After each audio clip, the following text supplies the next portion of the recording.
Araw ng linggo, 5 AM ng umaga ay nagre-ready na nga tayo para sa ating mahaba-habang biyahe ngayong araw. Dahil nga wala tayong pasok sa work, magpo-full time tayo bilang MC taxi driver ng Joyride. Ang pagiging MC taxi rider ay masarap din bilang ito ay isang marangal na trabaho at isa pa nga ay naging dagdag natin na kita maliban pa sa ating trabaho. Ayun nga lang ay kailangan mo din ng mahabang pasensya dahil hindi natin alam kung minsan may customer na kumbaga medyo masungit na medyo meron namang mabait. Kumbaga meron yung matagal na paghahantayin ka bago lumabas ng bahay, mga ganon. Pero at least ay kailangan mo ng mahabang pasensya para tuloy-tuloy ang kita. Dito nga ay naka-ready na tayo at naka-toggle on na yung ating pagiging active sa ating Joyride. Kaya waiting na tayo ng ating magiging first booking. Dito nga ay nagre-ready na tayo at sinusuot na natin ang ating mga gear. At palabas na rin tayo sa aking kumpanyang pinagtatrabahuhan. At paglabas nga natin dito ay nagpakarga muna tayo ng gas para magpa-full tank tayo. Para tuloy-tuloy lang ang ating biyahe.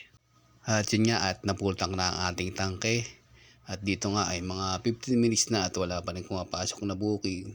Araw nga ng linggo ngayon, kaya siguro pag maaga pa ay wala pang mga booking na pumapasok. Kaya naman tayo ay gumapang ulit papunta ng Junction, papunta ng Ortigas para makakuha tayo ng una nating magiging booking. Hanggang sa makarating tayo dito sa bandang C5 sa may Giga Tower ay wala pa rin pumapasok sa atin na booking. Kaya naman ay gumapang pa rin tayo hanggang sa marating tayo sa Bagong Bayan sa bandang Eastwood. At dito nga sa Bagong Bayan ay may pumasok sa ating booking sa San Roque Street. Ang pick up niya ay dun niya sa San Roque Street papunta sa UP Town, sa Uniqlo UP Town Center. Ang pamasahe nga nito ay nagkakahalaga ng 93 pesos. Tuloy-tuloy lang tayong bumiyahe hanggang sa marating natin ang drop-off ni Sir dito sa UP, sa Uniqlo. Pagbaba nga natin kay Sir ay nag-U-turn tayo pabalik sa Katipunan. At dito nga ay nakaramdam tayo na ihi kaya tayo ay huminto muna dito sa Shell Katipunan. At dito nga sa Shell Katipunan pagkatapos nating mag-CR ay may pumasok sa atin na booking mismong dito sa Shell papunta naman ng Camp Aguinaldo. Ang pamasahe nga nito ay nagkakahalaga ng 91 pesos. Ginawa ng 100 pesos ni Sir ang pamasahe. Maraming salamat Sir sa tip. Tuloy nga lang tayo sa ating pagbiyahe hanggang sa marating natin tong Camp Aguinaldo sa drop-off ni Sir dito sa Boni Serrano. Pag drop-off nga natin kay Sir ay dumiretso tayo dito sa gateway at maghanap tayo dito ng ating pangatlong booking. Medyo nagtambay muna tayo dito. May mga kasamahan din tayong Joyride rider na nandito at inaantay natin na maglabasan yung mga sa call center ng 8 AM.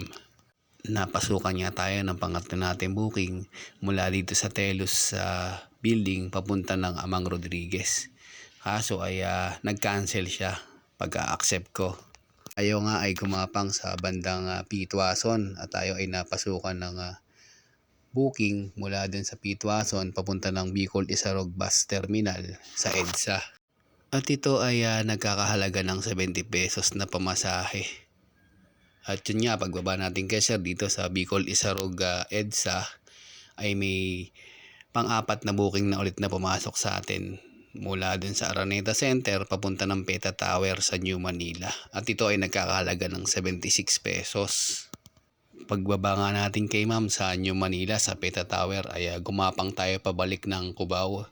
At may pumasok sa ating booking sa K3rd Street sa may bandang Kamuning papunta ng Ayala Feliz sa Pasig. At ang pamasahe ito ay nagkakahalaga ng 83 pesos. Pagbaba nga natin kay Ma'am sa Ayala Feliz ay tayo ay umuwi muna at pahinga muna at nag-charge ng konti ng ating cellphone. At tayo ay nakakalimang booking ng time check is 9:30 AM. Makalipas nga ang 2 oras na pahinga ay bakbak ulit tayo. 11:37 AM ay napasukan tayo ng booking mula sa Marcos Highway papunta ng Octagon Pasig. Nagkakahalaga ang pamasahe ito ng 50 pesos. Pagbaba nga natin kay Sir sa Octagon Pasig ay napasukan agad tayo ng panibagong booking along Amang Rodriguez sa Pasig din, papunta ng Green Park, Cainta. At ang pamasahe nito ay nagkakahalaga ng 55 pesos. Mula nga dito sa Cainta, Green Park, at nagantay tayo ng mga 15 minutos ay walang pumapasok na booking. Kaya gumapang tayo pa Marikina, napasukan tayo ng booking from Sumulong papunta ng si Raimundo, Pasig naman. At ito ay nagkakahalaga ng 130 pesos na pamasahe. Pagdating nga sa drop-off ay ginawa ng 150 pesos ni ma'am ang pamasahe. Thank you ma'am sa tip. Pagbaba natin kay ma'am sa drop-off ay napasukan ulit tayo agad ng panibagong booking sa Doña Juana, Pasig, papuntang Amang Rodriguez kung saan tayo nanggaling kanina sa may bandang Amang Rodriguez sa hospital. Dito nga ay naibaban natin si ma'am sa kanyang drop-off at may pumasok agad sa atin na booking dito sa Idilipas Street sa Marikina, papunta ng Santa Teresita Village, Marikina lang din. At ito ay nagkakahalaga ng pamasahe ng 50 pesos. Mula nga sa drop-off ni Sir sa Marikina ay gumapang tayo papuntang Quezon City. At napasukan nga tayo bandang 2 PM sa St. Bridget, Quezon City, papunta ng E. Rodriguez Senior sa Quezon City lang din. At ito ay nagkakahalaga na pamasahe ng 89 pesos. Pagbaba nga natin kay Sir sa E. Rodriguez Senior ay napasukan ulit tayo ng panibagong booking dun sa pinanggalingan natin na Peta Theater. Papunta siya ng De La Rosa Street, Makati. At ang pamasahe nito ay nagkakahalaga ng 150 pesos. Pagbaba nga natin kay Sir dito sa De La Rosa Street, Makati ay nakaramdam tayo ng gutom. Kaya tayo ay bumili ng pagkain dito sa 7-Eleven. Isang 500 ml na tubig at saka isang ready to eat na meal nila. Time check is 3:30 PM. Pagkatapos natin kumain ay nagbiyahe ulit agad tayo. Hinanap nga natin yung Ayala Avenue dahil dun sa Ayala Avenue may flyover na papunta ng Cubao, pa-EDSA Andaan. Tuloy-tuloy nga lang tayo magbiyahe hanggang sa marating natin ng Quezon City sa Bridgetown, Quezon City. At dito nga ay nakakuha tayo ng booking from Bridgetown, Quezon City papunta ng Pasig Doctor dito sa may Amang Rodriguez.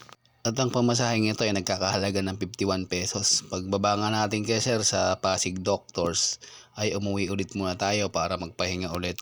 Makalipas ang 1.5 oras nating pagpapahinga at pag-charge ng ating cellphone ay bakbak ulit tayo, biyahe ulit tayo. 6:15 PM ay nakakuha tayong booking dito sa Karangalang, Cainta papunta ng East Bank, Pasig. At ang pamasahe nito ay nagkakahalaga ng 95 pesos. Mula nga sa Ibang Road, Pasig ay walang pumapasok sa atin na booking. Kaya gumapang tayo papunta ng Quezon City. 7:02 PM ay napasukan tayo ng booking sa The Market Office Mall papunta ng Camp Bridge Village sa Ibank din banda, Cainta, Rizal naman. At ang pamasahe ni ma'am ay nagkakahalaga ng 81 pesos. Pag drop off ka natin kay ma'am sa Camp Bridge Village ay gapang na tayo pa uwi hanggang sa makapagsakay tayo sa bandang Amang Rodriguez, Petron. At doon ay naisakay nga natin si ma'am mula sa Petron Amang Rodriguez ang kanyang pick up papunta naman ng Guerrilla Street, Marikina. Ang pamasahe nga ni ma'am ay naka-promo. 25 pesos yung promo at ang kanyang cash to collect ay 59 pesos. At dito na nga ang naging huling booking natin si ma'am. Huling biyahe natin ng araw na to ng linggo. Kaya tayo ay total naka 16 biyahe ngayong araw ng linggo. Malaking bagay or biyaya ang pagiging isang MC taxi rider. Kahit na ito ay part-time job. Tulad ngayon, araw ng linggo, ay nagkakaroon tayo ng extra income. Instead na tayo ay tumambay, nagkakaroon tayo ng paraan para kumita. Kaya sa mga kapwa ko joyride rider, mahalin nyo yung trabaho nyo. Mahalin natin yung trabaho natin bilang isang MC taxi. At lagi tayo mag-iingat sa atin. God bless mga paps.